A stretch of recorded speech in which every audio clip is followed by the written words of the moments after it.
Good evening, my dear things. Welcome back to the cavern. I hope you all are well and enjoyed your holidays, although we have another one coming. It's hard to believe the new year is around the corner, and hopefully it comes with better things than this year. I know for me it hasn't been that great. I know a lot of people have been struggling this year because the cost of living has skyrocketed and people's pay hasn't, which makes it a lot harder to survive.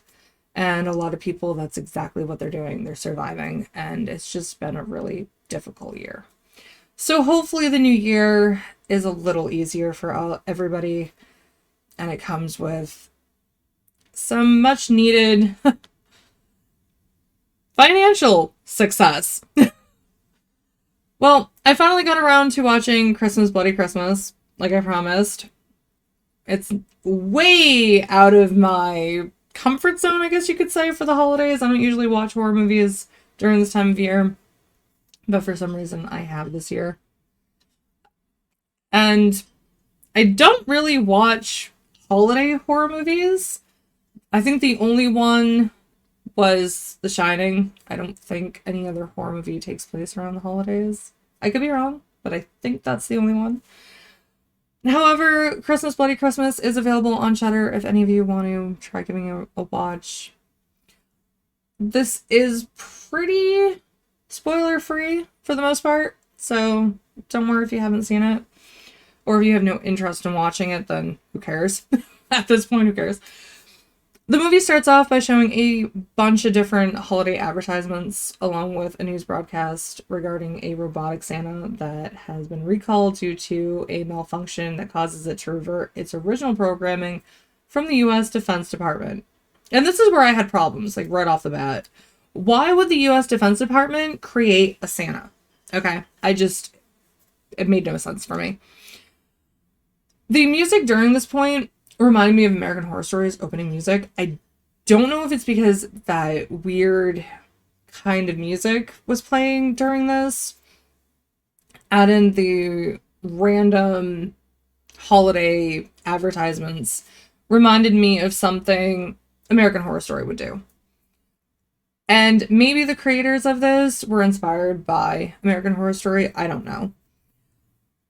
From there, the film focuses on Tori and Robbie, co-workers at a record store, who stop by a toy store where their friend works.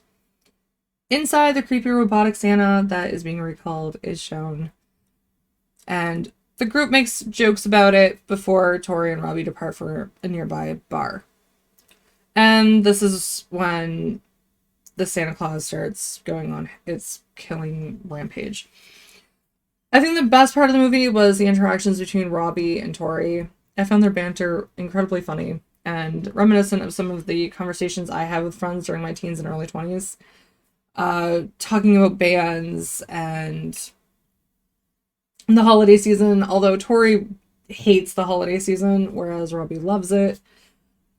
And her distaste for A Christmas Story, which I am right there with her. I freaking hate that movie so much. I know a lot of people love it and it's a holiday classic, but I freaking hate that movie. I've seen it once and I don't understand the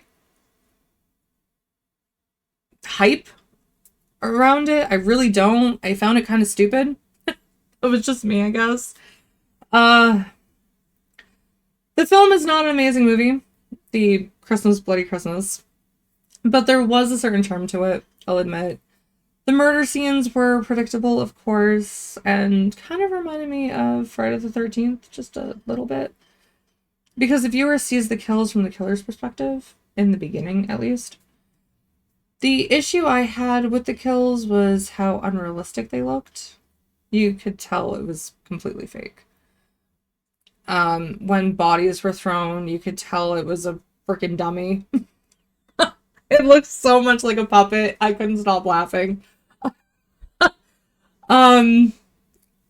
When heads got smashed, it looked like a mask with, I don't know, I think like a piece of foam or something underneath. It just didn't look right.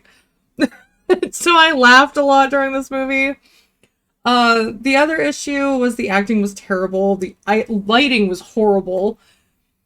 The end of the movie reminded me of the Terminator, since this thing wouldn't die, and you saw the robotic skeleton underneath with bright glowing green eyes instead of red eyes.